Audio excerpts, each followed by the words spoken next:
Mike, what did you think of Zach's performance Sunday, first one back? Like a 22-year-old who hasn't played in a month. I think just him getting back was going to be just huge, in terms of obviously just his development.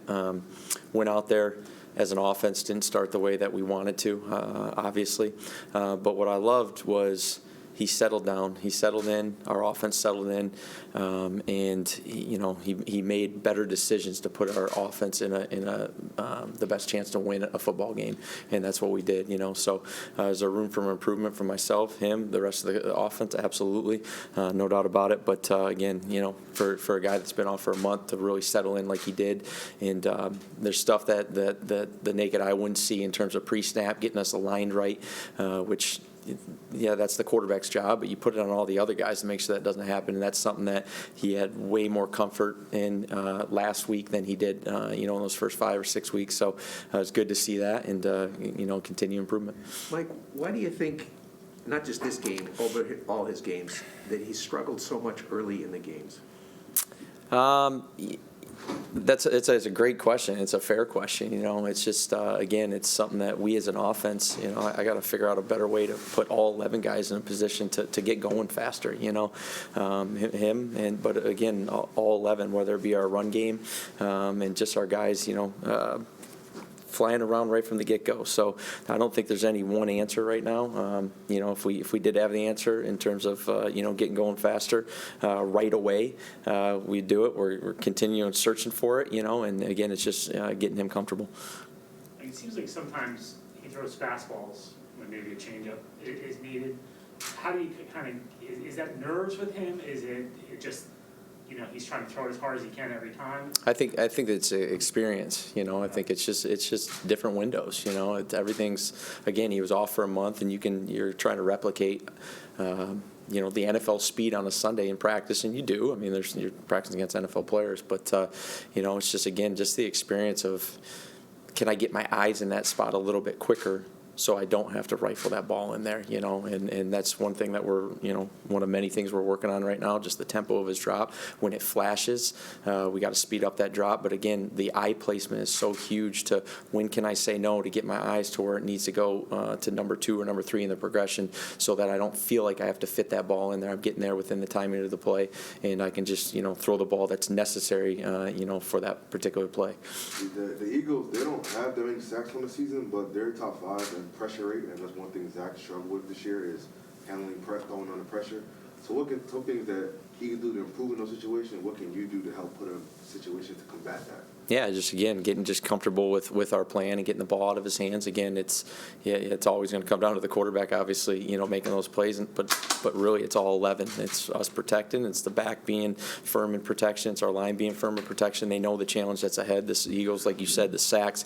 It was incredible to me, on Monday when I saw the number of sacks they don't have. But again, then you saw the pressure rate, and then you just pop on the tape, and it's like every year with Philly, they're good, and they're always led by that D line. So again, it's every single person involved to get that done, starting with me, and we tend to do that. What's been different in the run game lately? Just, again, getting more comfortable with everything. I know it's 12 weeks in. You want them comfortable from week 1.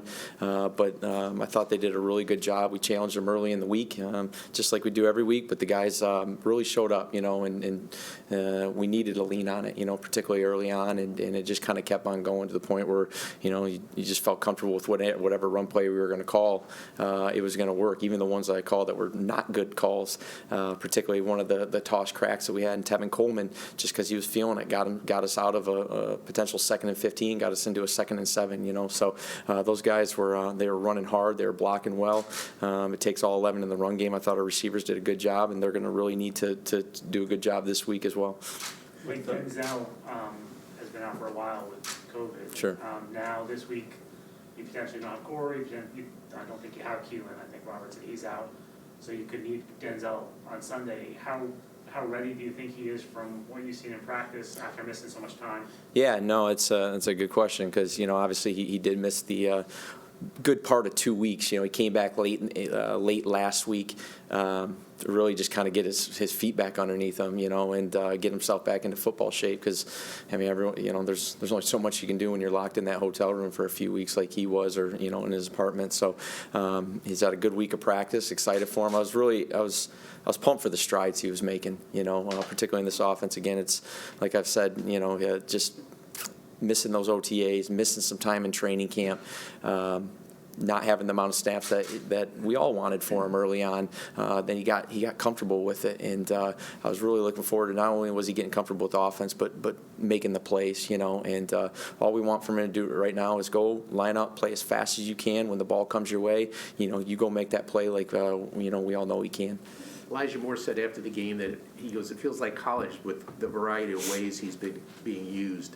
Has there been more of a concerted effort in recent weeks to try to put him in different spots? Yeah, I think it's again, kind of like I've said, up here with Elijah, just getting more and more comfortable with not only the offense but just the speed of the NFL game. And right, wrong, or indifferent, we tried to, I don't want to say limit his touches, because that's not the right way, but just limit how much we are putting on him, because again, there's that fine balance, even if you're a vet, like how much a guy can handle and the moving parts within this offense. So again, he's just getting more and more comfortable, and he's producing out there. So when you got the hot hand, you want to keep giving him the ball. What kind of impact has LDT had on the run game since you put him in the starting lineup? And what do you think of what he did last year? Obviously, stepping away from. Sure. No, it was cool because obviously he played in his first game the week before versus Miami, then coming back this second one and just seeing the improvements. Yeah, obviously, it's. For him, it's not adjusting to the speed of the game, right? It was just getting used to our terminology and our offense, and then also the gel of working with McGovern and working with Morgan, with the combination box, and you could really see the improvement in how comfortable he got from 1 week to the next, and I would think you're going to continue to see that. And to answer your second question, just what he did last year and getting to know him over the last few weeks, he's a good dude. He's full of knowledge. Excited for when we have some time to talk about his experiences over the last year. Once this season gets done, I'm sure he's got a lot of stories to tell. Mike, how do you feel about your tight end position right now? You're banged up there. I know you just brought Dan back to the practice squad, but it feels like it's Griffin and. Yeah, no, it's and what I know the production, the stat sheet probably wasn't there. I thought Wesco had his best game. I think. DJ probably knows this. I think he had 20 snaps or something like that, somewhere around there. He did play his best game from an execution standpoint. So, and we challenged him on that. There's a lot in his body, that we can utilize both in the run game protection and in the pass game if he gets those opportunities.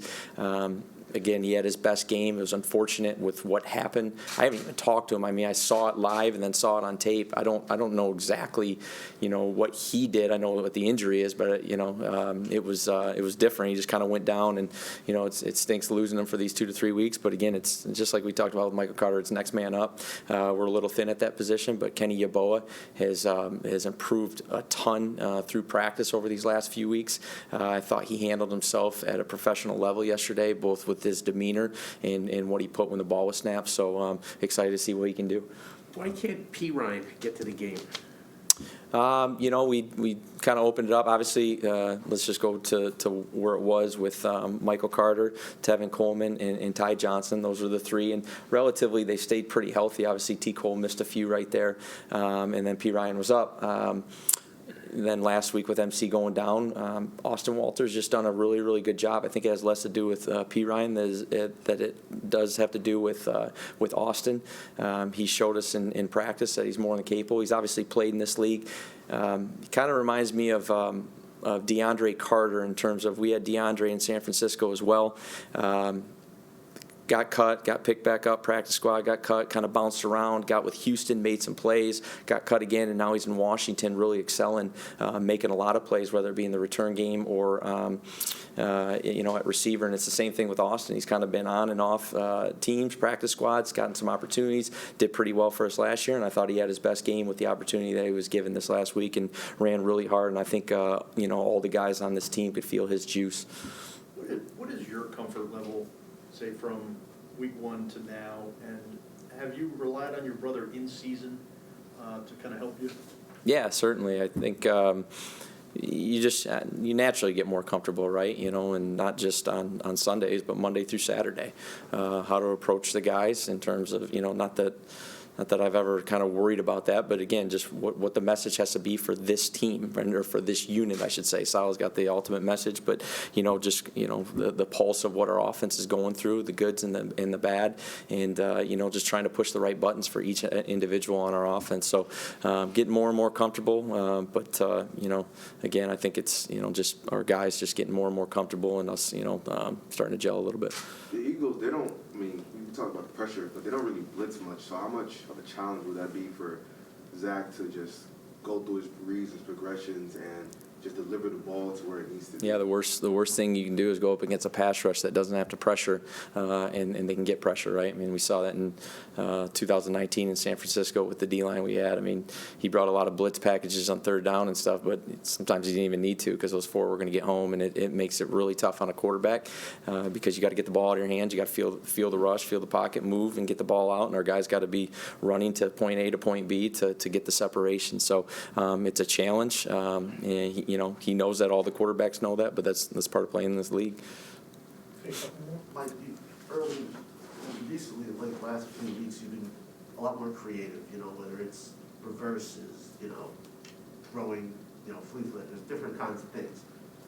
Compared to early in the year where it didn't see as much of that, is it just a matter of, for you, of being more comfortable in your own skin? Yeah, I think I said this a few weeks ago. Like, we've always, maybe not to the extent, but we've always had those plays up. It's about when to call them and getting in a rhythm, and for the last 5-6 weeks, whatever it's been, we've sustained drives, and we've had enough plays to be able to put ourselves in a position to call whatever play we think is good, and a lot of the plays aren't going to be good, that's just the way this league works, but again, I think it's just being able to sustain, get enough plays, get a defense a little bit on their heels, and then plays that we feel our players can go out and be successful with.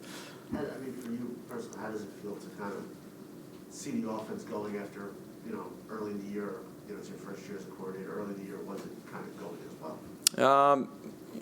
It's cool to watch these guys have some success, but at the same time, you